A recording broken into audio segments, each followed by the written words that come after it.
ल हेर्नुहोस् है, यहाँ माछा ल्याइरहेको छ हैन। लगभग 20 केजी जतिकै माछा होला एउटै तराउमा हैन।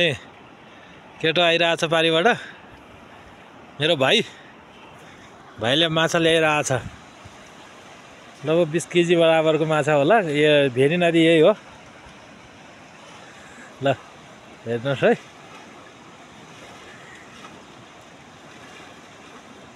है, ल आउनुहोस् हेर्दै सुन्नु होला दर्शकहरूले। आउँदैछ 20 केजी बराबरको माछा ल्याउँदैछ यसले एउटै तराउमा। 20 केजी होला।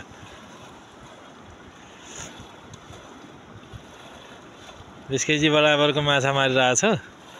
यो चाहिँ माछा चाहिँ मैले मारेको हो है नि। यो चाहिँ बाई बाई गर्दैछ केटाले।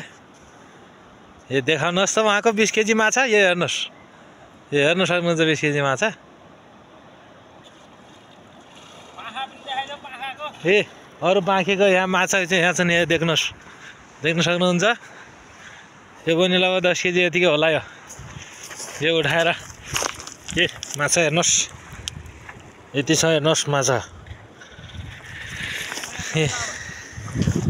अरू माछा आउँदैछ चाहिँ यहाँदेखिको पाहाडदेखिबाट ल्याएको माछा अहिले हेर्नुहोस् है, हेर्न सक्नुहुन्छ।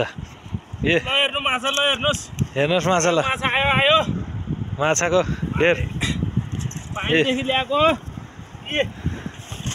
माछा खाने कोही इच्छुक हुनुहुन्छ भने चाहिँ यसो सम्पर्क गर्नुहोस्। हामी चाहिँ बस्ने भद्रास हो। 250 रुपियाँ किलो। फोन नम्बर चाहिँ दिदिनौ। माछा खाने भए चाहिँ आउनु होला। हेर्नु ल, एउटै पास हेर्नु फेरि।